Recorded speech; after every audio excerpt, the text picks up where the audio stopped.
Thank you for joining me in this second video in our series of videos on understanding Gurbani by yourself and for yourself. We agreed that what we needed was a methodology, that what we needed was a structured process for understanding Gurbani. We gave a name to this structured framework to understand Gurbani, namely the Gurbani framework. And we said that this framework consisted of 10 principles. In our previous video, we discussed the first principle, getting from the literal to the spiritual. In case you missed this video, the link to it is provided in the description below. We agreed therein that the crossing over from the temporal to the spiritual was deeply fulfilling, satisfying, and rewarding because it brings the joy of knowing the intended messages within Gurbani. But that it was also challenging and demanding.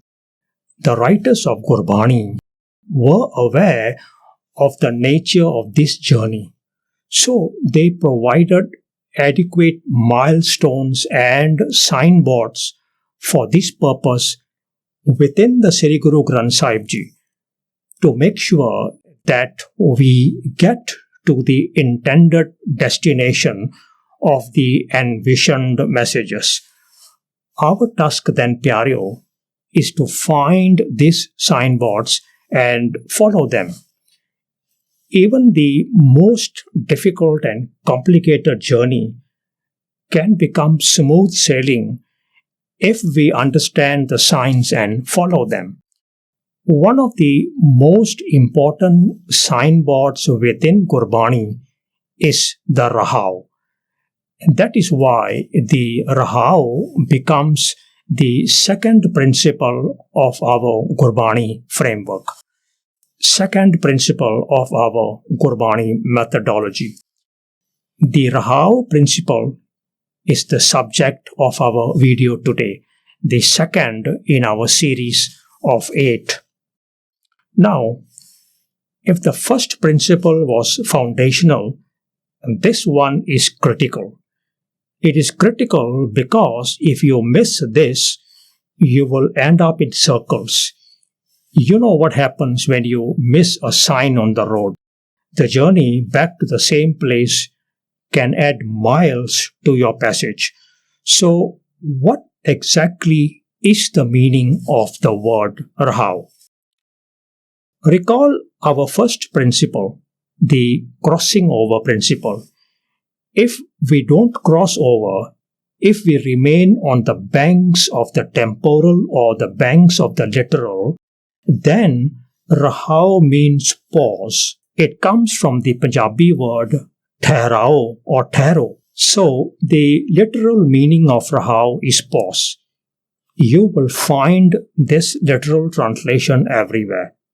The entire Sikh world has accepted, literally of course, that Rahao means pause. This is one page from an English translation. You can see the word pause as the translation for Rahao. And this translation is done by one Sant Singh Khalsa. It is the most popular translation on the internet. Sant Singh is a pediatrician in the United States of America, a follower of Yogi Bhajan. He speaks no Punjabi, writes no Punjabi, and reads no Punjabi. I speak, write, and read no Hebrew. I wonder if even one Jewish person would accept my English translation of the Torah if I did one.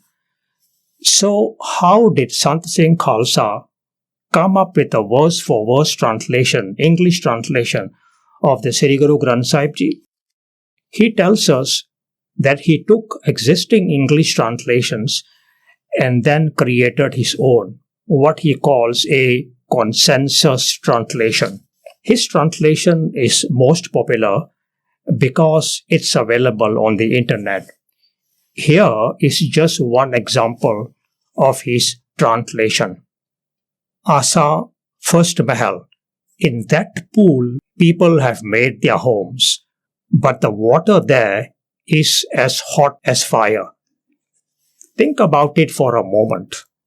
People making their homes in pools, water in a pool being as hot as fire. It's a translation that makes no sense, and that is because it's a literal translation. It's a translation which does not help us get to the intended spiritual messages within that particular verse. So, if we accept that the meaning of the word Rahao is pause, then we have to ask, why pause?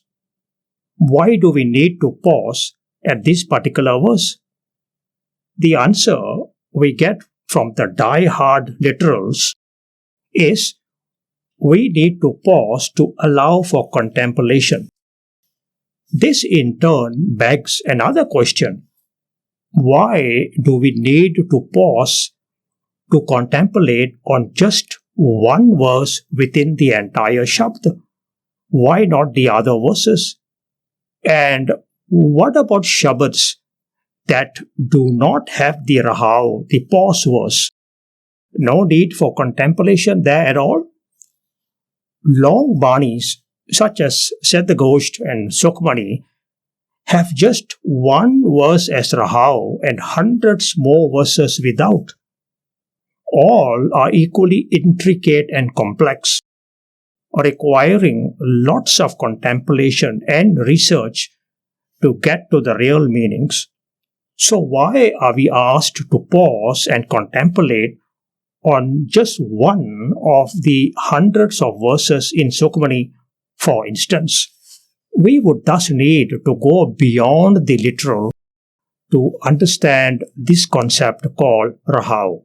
Our task is to find out what Rahao means when we cross over to the other side, the spiritual side. For that, we will need to rely on context.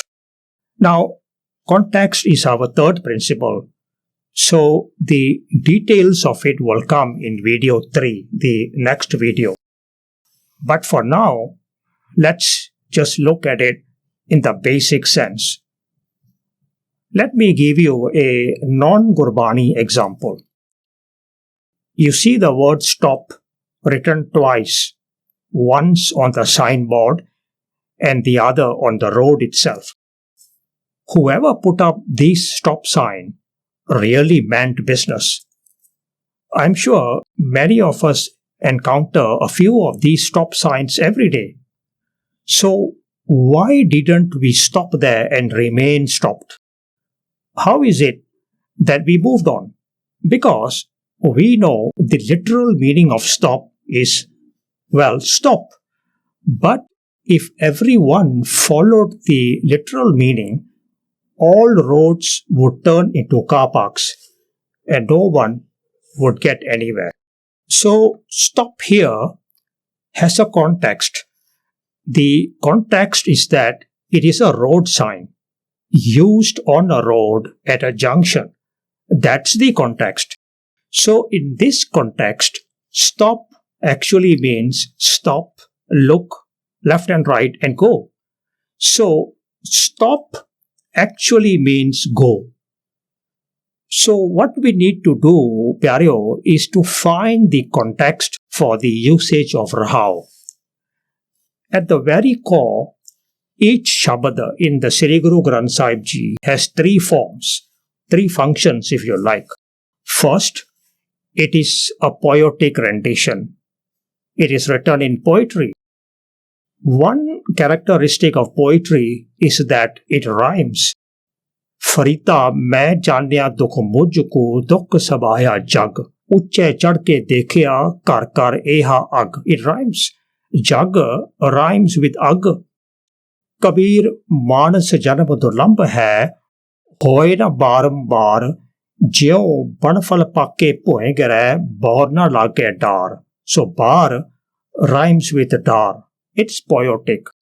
Second, every shabad is composed in a particular rag and hence has a musical component or a musical function. There are 32 main rags in Gurbani and numerous sub-rags, many blended rags, and several regional rags. For instance, Gaudi, Ramkali, Basant, these are main rags. Gaudi Purbi is a regional rag. Ramkali Dakhani is a regional rag. Basant Hindol is a blended rag, a mixed rag, or what we call in Punjabi a misrat rag. This tells you every Shabad has a musical component. It is meant to be sung. So this is the second form or the second function of a Shabad. Third, but most importantly, there are spiritual messages for the reader within each Shabad.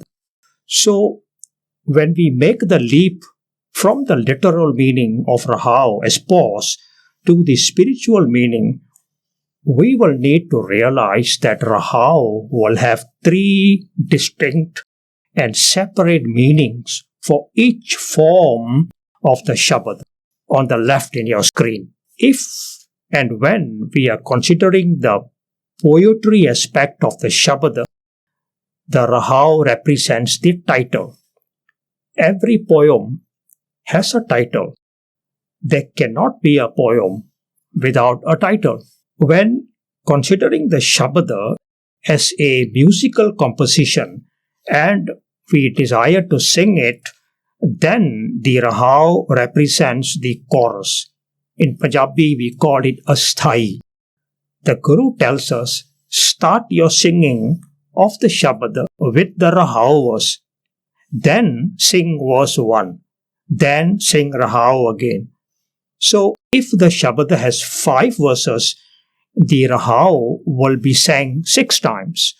Once at starting and once after each verse. So when you listen to a particular Shabad being sung, you go back with the Rahao verse etched in memory because it was sung in numerous times during the rendition of the Shabad. But you see, Pyareo, our Ragis and our Kirtaniyas don't follow this rule. They mostly ignore it. When they take a Shabad with 5 verses, they pick their own chorus based on which verse is catchy, which verse fits their tune. So you go back with the chosen verse etched in your head instead of the Rahao. For example, we know this Shabad, Sri Raga, Mahalla Panjma. We know it as Lakh Khushiyan Patshahiyan, the verse in the box. But this is not the chorus that the Guru decided. The Rahao verse is Mere Mana Ekas Syon Chitalai, the one in yellow. This is the chorus that Guru Arjan, the author, decided for us. But all our Ragis use this verse, Lakh Khushiyan Patshahiyan, the one in the box. This is not the chorus that the Guru decided. But this is catchy. So because the chorus is sung repeatedly, this is what we have etched in our memory, Lakh Khushiyan Patshahiyan. But why is it the case that the Rahao verse is the one that ought to be sung repeatedly? The third meaning of Rahao within the third context will tell us why. The third context for Rahao comes from the third function of the Shabad, namely it has spiritual messages within it. So here the word Rahao would mean gist. The Rahao verse contains the gist of the Shabad. The Rahao verse is the central verse of the Shabad. The Rahao verse represents the core message around which the rest of the Shabad or Bani revolves. The Rahao verse is the gist message, while the remaining verses are illustrations, examples, cases in point, supporting arguments, justifications, and rationalizations. Or they are explanations, validations, clarifications, and corroborations. In other words, the remaining verses revolve around the Rahao verse, which acts as the anchor of the entire narrative of the Shabad or the entire Bani. So now you know why the Guru told us to sing the Rahao verse as the chorus, so that we go back with the anchor verse, the gist verse, which is the Rahao verse. But our Ragis ensure that we go back with an example verse. So what happens is we end up carrying a lot of examples in our head, but we don't quite know the main message. So Lakakushiya Pathashanya is an example of what happens when something happens. What is that something? We have no idea. Now that something is in the Rahao verse.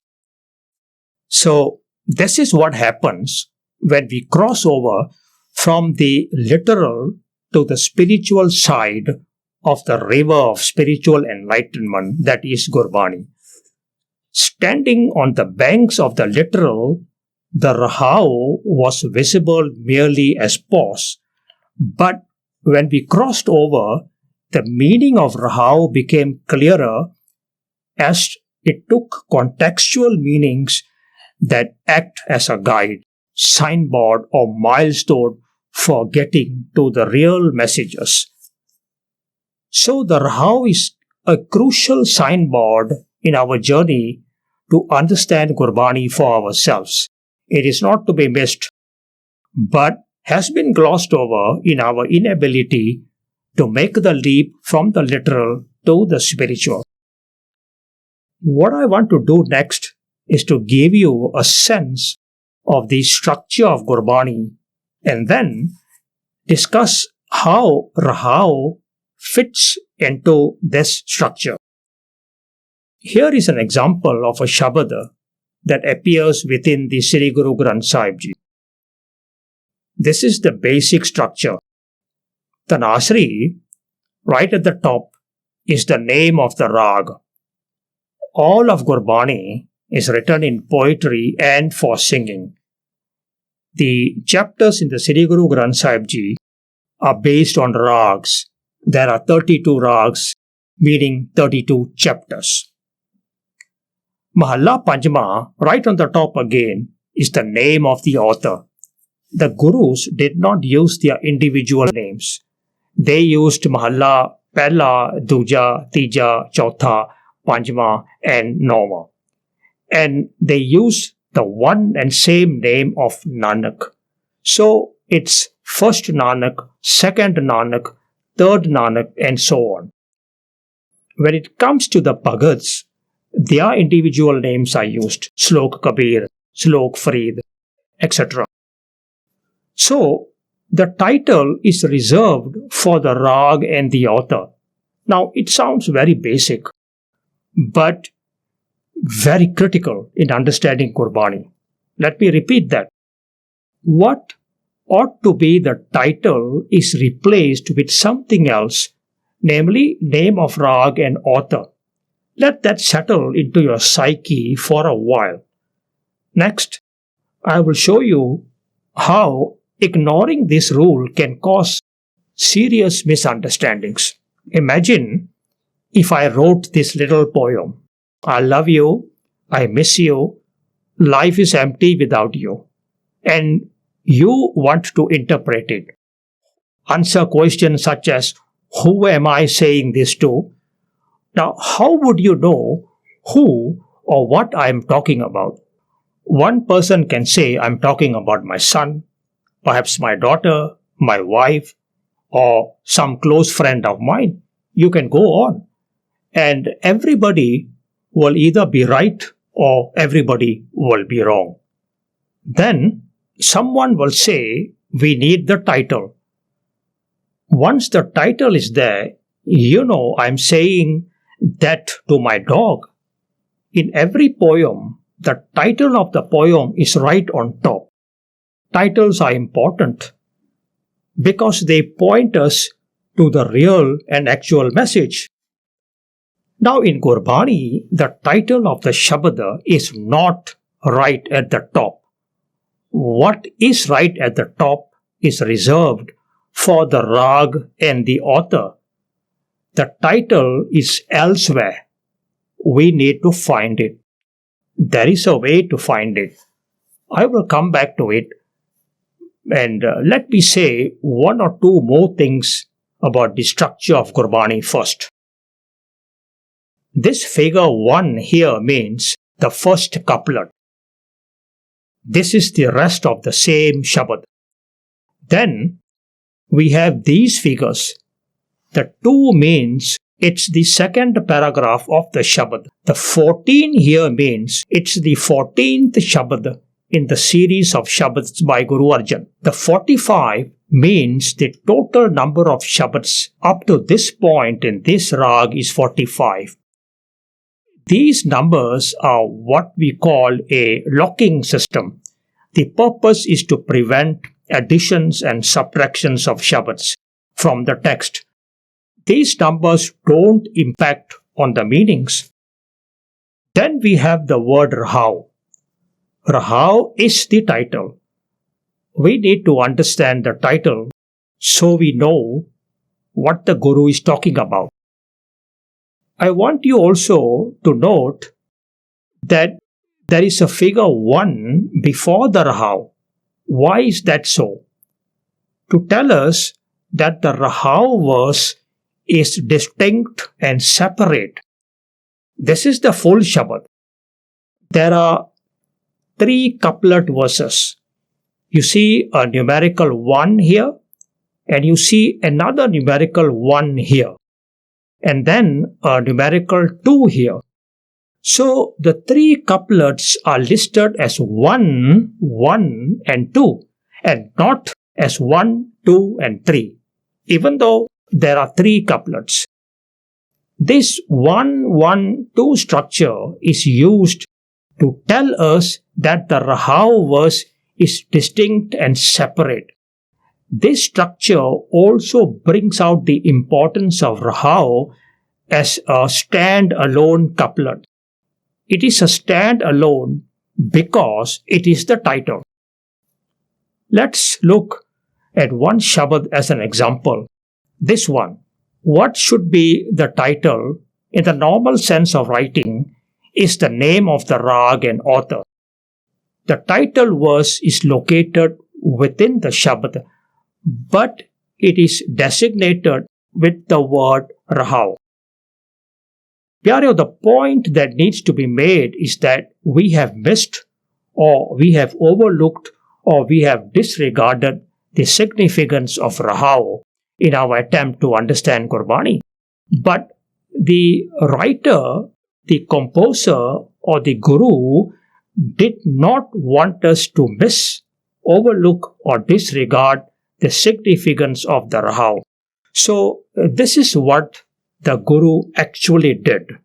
He actually did 2 things.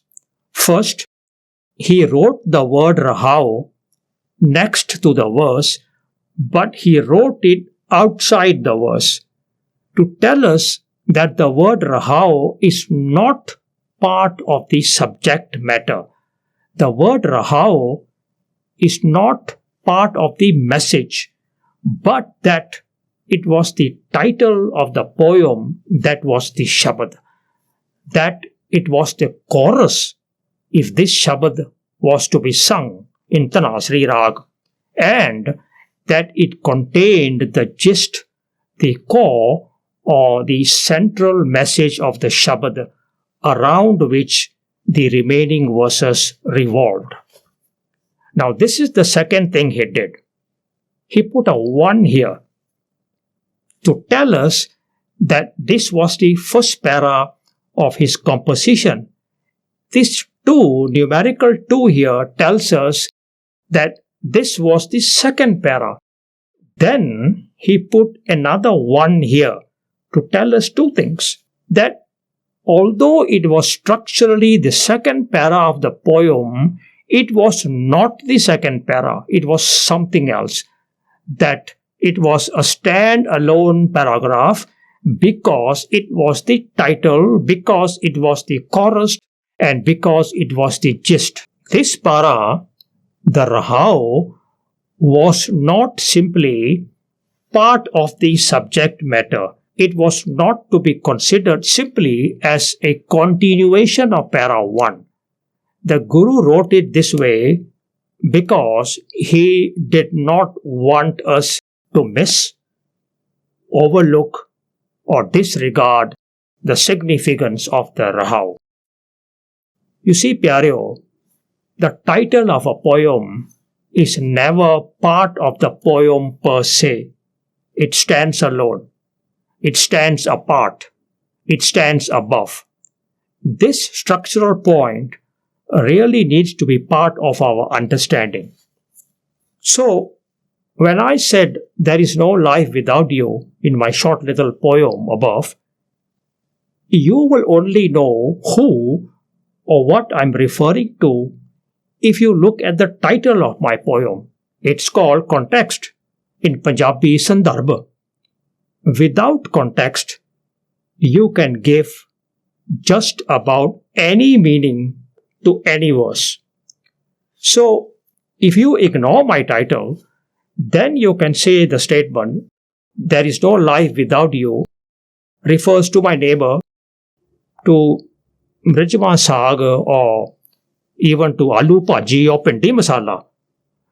The Sikh world has not understood the significance of the Rahao in all the 3 contexts as poetry, as a musical composition, and as a message-bearing composition. Let me explain. To do that, let me get back to the Shabd we were looking at. The chorus, as decided by the Guru, is this verse, Harjan Rakhe Gur Govind, Kanth Laye Afgan Sab Mete, Dayal Purkh Bakshand Rahao. But all of you know this Shabad through these verses because our Ragis and Kirtaniyas use this verse as the chorus, Jo Mange Thakar Apane Te Soi Soi Deve. So, why do our Ragis do that? Simple. Jo Mange is more catchy. It is more acceptable. Everyone likes it when it is translated. Literally, that is. Jo Mange means ask what you want and it shall be given. Soi Soi Deve. The outcome is that we have this raw literal translation embedded in our minds. The reason for that is that our Ragis or our Kirtaniyas and we ignored the Rahao. We simply translated it literally as pause and got on with it. Even then, we never really did pause to think. We have been asking for all sorts of things, but we never really got all those sorts of things we asked for. In other words, the Jo Mange has been happening in our lives big time. But the Soi Soi Deva has not been happening. We have been asking, but not getting what we have been asking. Now, had we paused to think, we would have asked ourselves, wait a minute, is that really the meaning of it?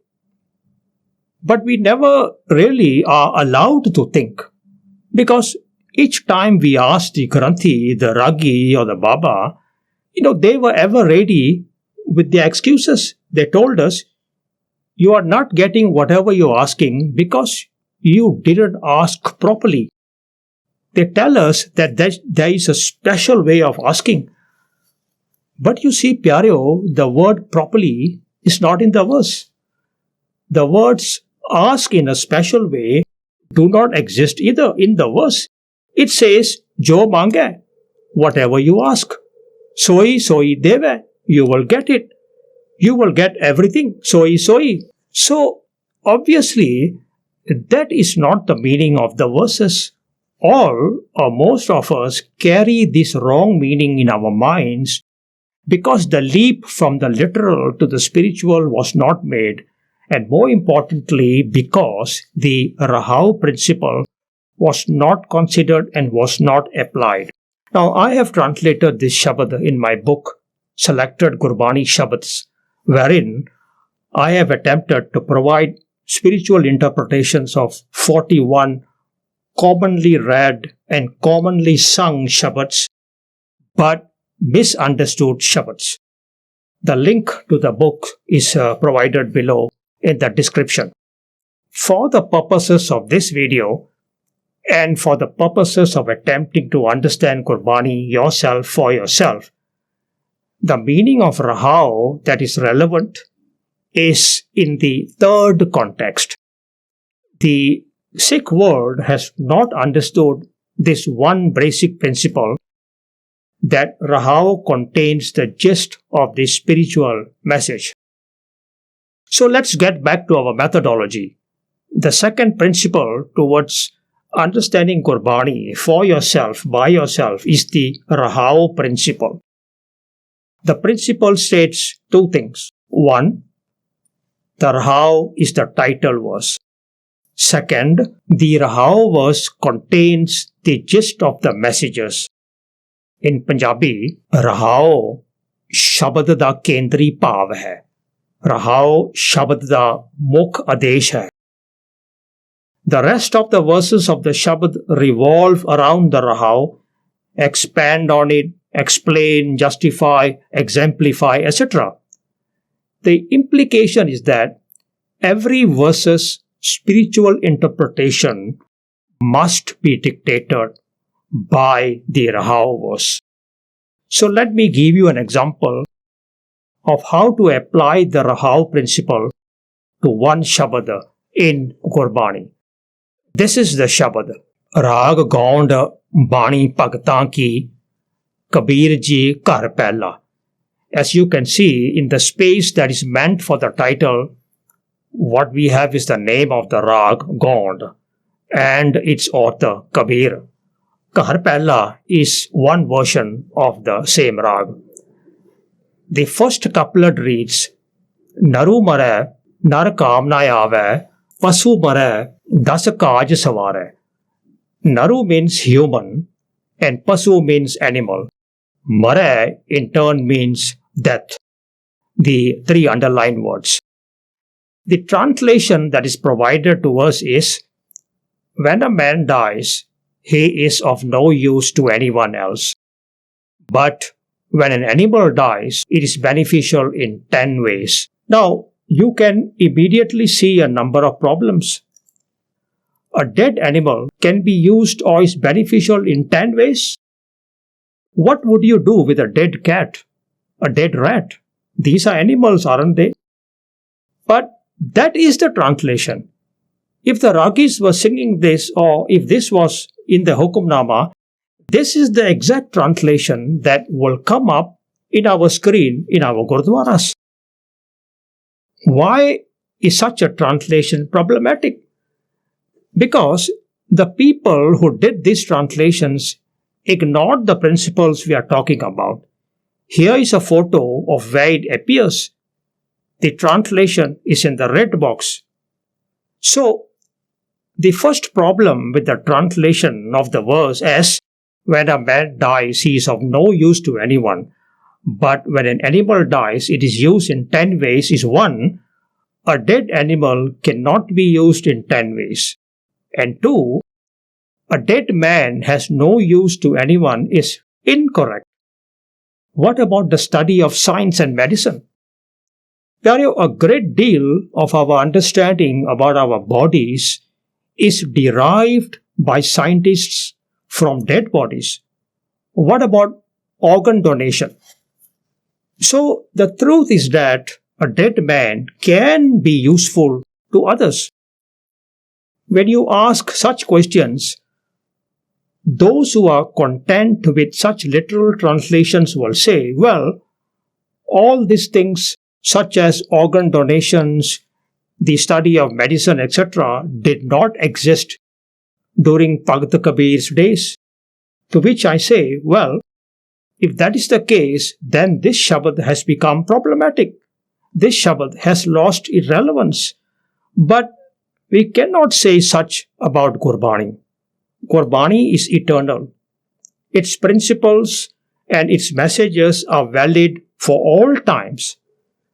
So the correct thing to say would be that this Shabad has been made to become problematic because of a problematic translation.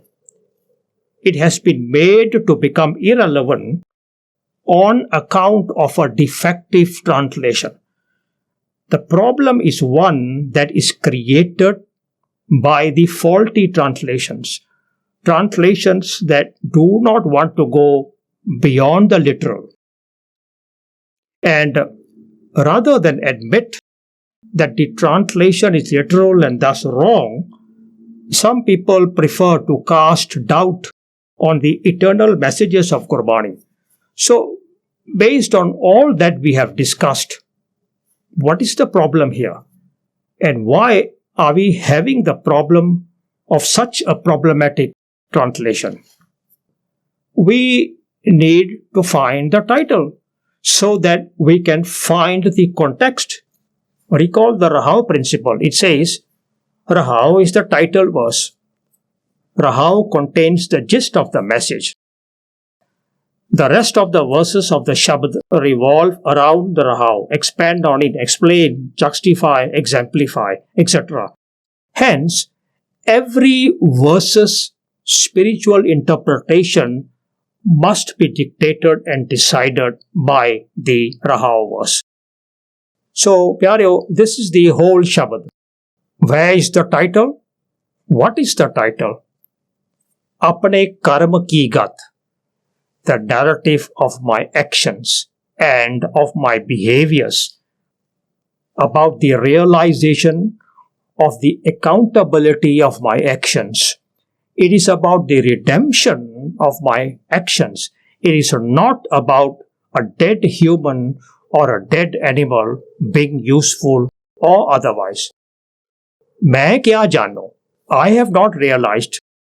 मैं क्या जानो बाबा रे? O mind of mine, I have not realized such regarding my actions, my deeds, and my behaviors. Why have you not redeemed yourself? So, this is the translation of the Rahao verse. Apne karma ki gat मैं क्या जानो बाबा रे Rahao. I have not realized the redemption of my deeds. I have not realized it. O mind, I have not realized the need to redeem my deeds, to be accountable for my deeds. So, Pyareo, that is the title. That is the gist of the message. Why? Because it is the Rahao verse. What does the Rahao principle say? That the rest of the verses of the Shabad revolve around the Rahao, expand on it, explain, justify, exemplify, etc. So every verse's spiritual interpretation must be dictated by the Rahao verse. So, armed with the gist of the message from the Rahao, we will now return to the first verse. We know the title or the Rahao is regarding my actions, my deeds and their redemption. That is the context. So, applying the context from within the Rahao verse, Naru Mare means when the human being within me dies, when humanity within me dies, when humanness within me perishes, when human nature within me is no more. Naru Mare. This translation comes about when you pay attention to the Rahao and when you apply the gist of the spiritual message. Pasu mare means when animalistic tendencies within me die, when the animal inside of me perishes, when my animalistic nature is no more, when my animalistic tendencies are gone, animalistic tendencies such as aggression and self-interest. So the meaning of the verse, Naru mare nar kamna ave, pasu mare das kaj savare, is when humanity within me dies, I am of no use to fellow humans. When animalistic tendencies within me die, I become 10 times as useful. This meaning was derived by applying two principles. One, that we need to cross over from the literal to the spiritual. And two, the Rahao principle, which states that the gist of the spiritual message was in the Rahao verse. This verse is not about some dead animals or dead human beings. That is literal. The language is literal, but the messages are not literal, they are spiritual. The verse's message is about my deeds. Apade karma ki gat, main kya jano. It's about my actions, about accountability and redemption. Now, we do not have any problems with this translation. Why is that so? Because we applied the two principles we talked about. Now, Pyareo, let's deal with one final issue. What about Shabads that do not have the word Rahao in it? The principle remains. The Rahao verse or the Rahao equivalent is the title verse. It contains the gist of the message. Let's start with Ashtpadis. What is the Ashtpadi? It's a 8-verse poem from the word Asht, which means 8. When we have an Ashtpadi that does not have a Rahao verse, but has a slok couplet that forms the heading of the Ashtpadi, then the slok acts as the Rahao equivalent. When we have an Ashtpadi without a slok, the final verse is the gist verse. When we have a chanta, the slok couplet that forms the heading of the chanta acts as the Rahao equivalent. And when we have a paudi, the final verse of the paudi acts as the Rahao equivalent. When we have any number of sloks attached to a paudi, the final verse of the paudi is the Rahao equivalent, or the gist message verse for all the sloks. Why and how so? The answer lies in the structure of Bani. Paudis were written first by the authors. For example, Guru Nanak wrote all the paudis, all the 24 paudis of Asadivar. The Rahao equivalent for a paudi would be the final verse of each paudi. It was Guru Arjan, the 5th Guru, in the process of editing the Pothi Sahib, who added between 1 to 5 sloks to each paudi. These sloks were independently written by all 5 Gurus. What criteria did Guru Arjan use to add the sloks? How did he know which sloks to add and which to add to which paudi? The answer was context. The context of each paudi was in the final verse of that paudi. And because the 1 to 5 sloks were being added based on the final verse of the paudi in question, that final verse remained the gist verse for all the 1 to 5 sloks as well as the paudi. Let me show you some pictures from the Sri Guru Granth Sahib Ji. Here we have an Ashtpadi with Rahao. You can see entire 9 verses in the box, and there is a Rahao. Here we have an Ashtpadi with a Salok. In this case, the Salok acts as the title verse, the Rahao equivalent. Here we have a paudi, Chakkar Lage Chakri. Since this is from a Bani titled Asa Mahalla Pehla, we know the paudi is written by Guru Nanak. So the Rahao equivalent, the gist verse, is the final verse, the one in green. Now, we have 5 sloks added to this pauri. All the sloks are titled Mahalla Duja, which means they are composed by Guru Angad, and they were added on later by Guru Arjan. They were composed by the second Guru independently and added to the pauri by Guru Arjan Parsha. The criteria for adding them was that the message of all the 5 sloks was in line with the pauri to which they are being added. So, the Rahao equivalent or the gist verse of all 5 sloks will remain the verse that is underlined in green, the gist or the central verse of the pauri. Thank you, Pyareo, and I look forward to seeing you in my next video. We will look at the third principle of our methodology, namely context.